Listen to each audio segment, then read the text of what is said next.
2024년 12월 13일 오전 생각의 끄적임을 공유합니다. 경제 증시 이슈에 대한 공유와 해석에 있어 주관적인 관점이 많이 첨부됩니다. 맞고 틀리고 보단 다양한 해석으로 재밌게 읽어주셨으면 합니다. 1.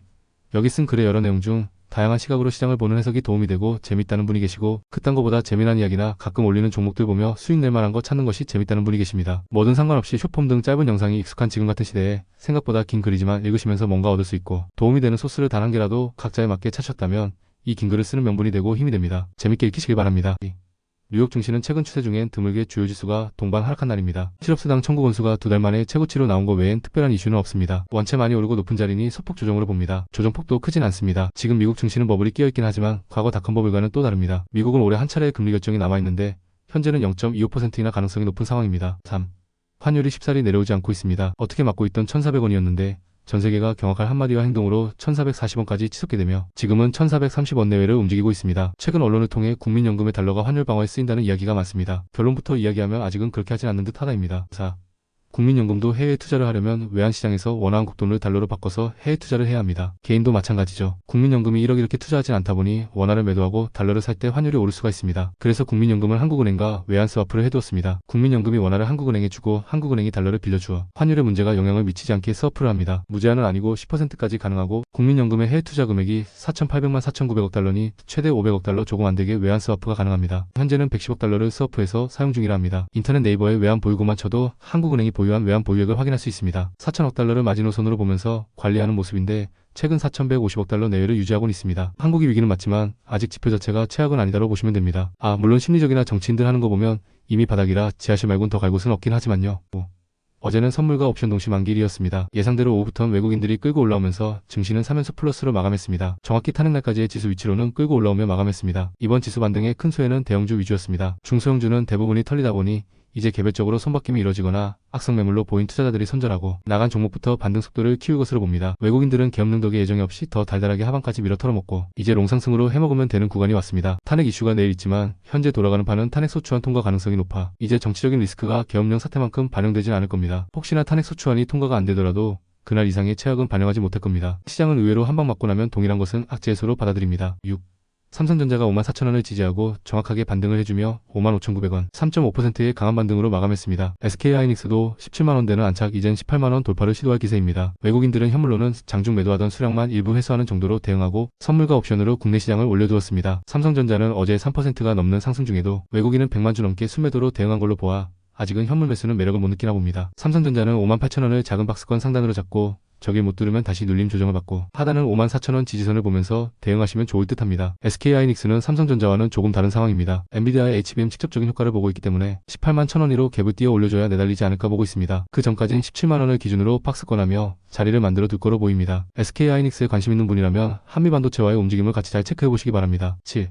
어제 조국혁신당의 대표인 조국 대표의 판결이 나왔습니다. 사문서 위조 및 행사 업무방해, 청탁금지법 위반 등 혐의로 기소된 조 대표에게 징역 2년과 600만원의 추징 명령을 선고한 원시 판결을 확정하였습니다. 의원직은 상실되며 대권 후보의 꿈은 우선 멀어졌습니다. 조국 테마주라 불린 화천기계는 장 초반 급등하며 마지막까지 개인들에게 떠넘기는 작업을 하더니 속보와 함께 마이너스 20% 가까운 급락을 만들며 조국 정치 테마주는 아웃이 되었습니다. 반사이익으로 김동연 테마주인 PM풍년과 SG글로벌 등이 상한가로 바로 직행하면서 바톤 터치를 했습니다. 조국 대표의 실형으로 이재명 테마주도 마이너스 10% 이상 급락하면서 향후 사법 리스크에 대한 우려가 반영이 되었습니다. 국민의힘 정치 테마주도 함께 조정을 받으며 어제는 사법 리스크 대체제로 떠오른 김동연 테마주와 우선 드라이브는 걸어둔 안철수 정치 테마주가 시세가 나온 하루였습니다. 8. 국제유가가 최근 60불대에서 다시 70불로 올라왔습니다. 미국은 원유 공급을 늘릴 것이라 선포했기 때문에 국제유가 가격이 오르기 쉽지 않아 보이긴 합니다. 트럼프는 석유, 가스 등의 에너지 수출을 강하게 재개할 것이라 공언한 바가 있습니다. 사우디아라비아도 시장 점유율을 빼앗길 수 있는 리스크가 다가오자 감산보단 증산을 하려던 계획에서 3개월 정도 증산 시점을 딜레이시킬 예정입니다. 최근 국제유가의 반등은 중국의 경기 부양 정책으로 수요가 늘지 않을까 하는 기대치가 반영이 된 부분입니다. 국제유가는 크게 80불을 기준으로 위로 100달러, 아래로 60달러 큰 박스권을 만들고 최근의 추세는 70불을 기준으로 위 80, 아래 60달러의 작은 박스권 횡보를 하고 있습니다. 9. 국제유가와 관련된 종목이나 이슈를 공유할까 하는데 딱히 좋은 소재를 발견하지 못했습니다. 최근 한국의 석유화학 산업이 과거와는 다르게 왜 몰락해가는지 정도가 생각이 나는데 내용이 길어서 좀 심플하게 정리하여 다음 주 오전 끄적임에 공유해볼 예정입니다. 과거엔 유가가 하락하면 항공주가 비용 절감으로 득을 본다며 반등하곤 했습니다. 하지만 지금은 전혀 반응이 없습니다. 이렇듯 증시도 계속 트렌드와 주가 상승의 메커니즘이 계속 바뀝니다. 자금이 없다고 외면할 게 아니라 언젠가 이 판에 뛰어들 예정이라면 재미가 있던 없던 돈이 있던 없던 알던 모르던 그냥 계속 기웃거리고 관심 가지면 트렌드를 잊지 않는 게 중요하다고 생각합니다. 제 글이 그 작은 재미가 되었으면 하는 바람입니다. 10. 유나이티드 헬스케어 CEO가 총격을 당한 후 지금 미국 보험회사 CEO들은 비상입니다. 악명 높은 미국의 의료 시스템과 민간보험 시스템이 법으로 해결이 되지 않으니 사적 제재를 가하려는 미국인들이 민처럼 늘었습니다. 총격 사건 이후 보험사 홈페이지에 임직원의 사진과 이름을 모두 삭제했지만 이미 그들의 정보는 어디서든 확인이 가능했던지라 뉴욕 한복판에 현상금 수배범처럼 타겟팅된 사진이 걸려 있습니다. 최근 미국의 보험사들은 로비를 통하여 수술 중 마취제도 지정 시간이 지나면 보험 지급이 되지 않고 환자가 개인 사비로 지급하도록 하는 병신 같은 법을 통과시켰습니다. 그런데 이번 총격 사건 이틀 후 해당 법안은 바로 철회했습니다. 아마도 본인들이 다음 피살 대상자가 될 거라 생각했을 겁니다. 우리는 흔히 낙수효과를 배웠고 기억하실 겁니다. 11. 낙수효과란 부유층이나 최상단의 기업들이 요구한 대로 부를 지어주게 하면 그들이 그 부의 흐름을 밑으로 흐르게 하여 결국은 모두가 잘 사는 사회가 된다는 경제이론입니다. 하지만 세상은 위에서 다 처먹는 세상이 되었고 낙수효과는 실제로 경제 모델에 잘 적용이 되지 않습니다. 이론으로만 살아있죠. 낙수효과의 반대 개념은 피나타 경제라는 경제용어입니다. 이 역시 경제적 불평등을 해결하자는 동일한 개념이지만 방식의 차이입니다. 멕시코 전통놀이인 피나타에서 유래된 용어로 피나타는 장식된 물체를 때려서 안에 담긴 사탕이나 선물을 얻어내는 게임입니다. 결국 부자 혹은 위에서부터 내려오는 것을 마냥 기대하는 게 아니라 상위 계층의 부를 강제로 분배한다고 해석을 하는데 일반적으로는 정부나 사회가 부유층의 자산을 강제로 세금이나 몰수 분배 등을 통해 재분배한다는 경제 논리입니다. 유나이티드 헬스케어 CEO의 피격 사건이 결과적으로는 피나타 경제가 먹힌 사건이 되어버렸습니다. 미국의 의료 시스템은 정말 끝빈층의 가난한 자에겐 혜택이 그래도 가지만 중산층이나 부자라도 가족이 아프면 파산할 수밖에 없는 극단의 시스템을 가지고 있습니다. 그리고 로비를 통하여 보험사들은 막대한 이득을 취하고 있죠. 미국도 변화가 생기지 않을까 싶습니다. 결론은 한국 의료보험이 정말 최고이다입니다. 의료 시스템 등 공공재는 민영화가 되면 어느 나라든 지옥이 됩니다. 12. 새로운 카테고리로 테마주 찾아보기란 섹터를 해볼까 합니다. 정치 테마주가 최근 형성되었듯이 가끔 공유하려 합니다. 이 역시 매매에 동참하는 분이 분명 계실 수 있어 매매 참여나 판단은 스스로가 하시길 바랍니다. 첫 테마 그룹으로 컨텐츠를 해볼까 합니다. 오늘의 주인공은 오징어 게임입니다. 12월 26일 넷플릭스를 통하여 전세계 방영이 됩니다. 오징어 게임이 테마주를 재미로 보시라는 의미로 공유합니다. 이미 여러 차례 공유한 이정재 배우와 연관된 회사들이 영향을 받을 가능성이 높겠죠. 최근 주가 폭락과 매집, 상한가 등 변동성이 극한으로 움직이던 아티스트 유나이티드와 아티스트 스튜디오, 뮤직 스튜디오 등이 이정재 배우와 엮여있어 세력들이 활용할 소지가 큽니다.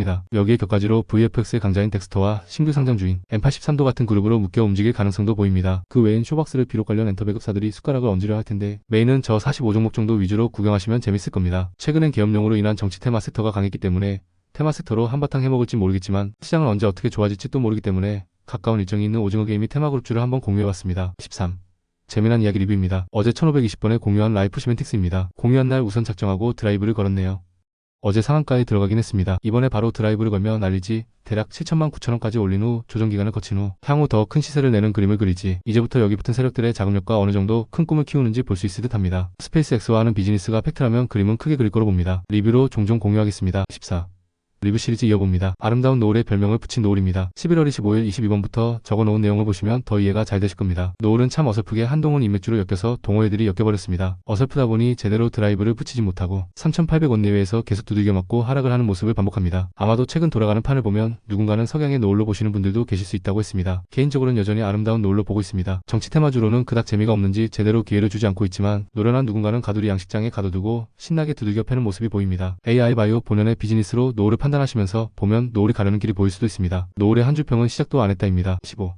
제노포커스의 사명이 오늘부로 HLB 제넥스로 변경됩니다. 이건 뭐지 싶을 수도 있습니다. 그래서 2024년 10월 30일 2124번을 찾아서 읽어보시면 됩니다. 오리곤이 하고픈 거 다의 주인공인 HLB 그룹이 제노포커스를 인수한 내용이 담겨 있습니다. 이제는 사명도 변경했겠다, 대표이사도 변경했겠다. HLB 그룹사로 역할을 해줘야 할 때입니다. 아니 강제로 역할을 하게 할 겁니다. 최근 HLB는 계엄령 사태에서 주가가 안정적으로 유지가 되었습니다. 이미 신나게 한가 두들겨 맞고 급락하고 조정을 하고 있던 구간이고 계엄이고 나발이고 여긴 FDA 결과만 기다리는 골수팬들이 많기 때문에 외부 요인으로 인한 급등락은 잘 안 나올 만큼 주주들의 홀딩력이 높습니다. HLB 제넥스로 이제 새로운 옷을 갈아입는 구제노포커스가 어떤 그림을 그려줄지 지켜보시면 어떨까 싶습니다. 16. 리뷰의 리뷰입니다. 1탄 2탄에 몇 번 더 체크도 해준 종목이기도 합니다. 10월 10일 1421번, 10월 28일 1926번, 그리고 11월과 12월엔도 몇 차례 올려둔 게 있으니 참고하시고 보면 됩니다. 오늘은 다른 관점에서 리뷰를 올려봅니다. 17. 오늘은 세력의 관점입니다. 주인공은 다산네트웍스입니다. 미리 소설이며 개인적인 시나리오임을 밝힙니다. 이렇게 이야기한 이유는 각자 판단하시기 바랍니다. 다산네트웍스의 세력은 최대 주주로 보고 있습니다. 본업인 통신산업의 시세 사이클이 끝나고 난 후에 3년에 걸쳐 지배구조 개편 작업을 다산그룹은 요래저래 자회사 합병, 매각, 지분 스위치 등 모든 금융기법을 다 활용하여 현재 그룹 계열로 일부 재배치를 한 상태입니다. 그 어느 누구도 본인이 세력이라고 말하진 않습니다. 스스로 내가 세력이야 하는 놈은 사기꾼이죠. 23년도에 이제 본격적인 매집을 스타트해서 1년 반에 걸쳐서 여전히 매집은 진행 중입니다. 개인적으로는 24년도 7월부터가 마지막 매집 구간으로 보고 있고 지금이 그 끝자락으로 봅니다. 더 정확하게 매집은 거의 끝난 것으로 봅니다. 이제부턴 개인들 멘탈을 쥐어들며 이 회상에 신물이 나게 하는 구간입니다. 어떤 형태로 올릴지 23가지의 시나리오가 있습니다. 세력의 시각에서 글을 쓰자니 문제가 될 수 있어 그간 공유드린 글을 참고하여 각자 여러 상상을 해보시기 바랍니다. 이전에도 공유한 4,200만 4,300원 구간을 잘 지켜보시길 바랍니다. 언젠가 이 끄자김의 글이 돈으로도 살 수 없는 글이었단 걸 느끼실 겁니다. 18. 묻지마 알아서 시리즈입니다. 오늘 주인공은 나이백입니다. 19.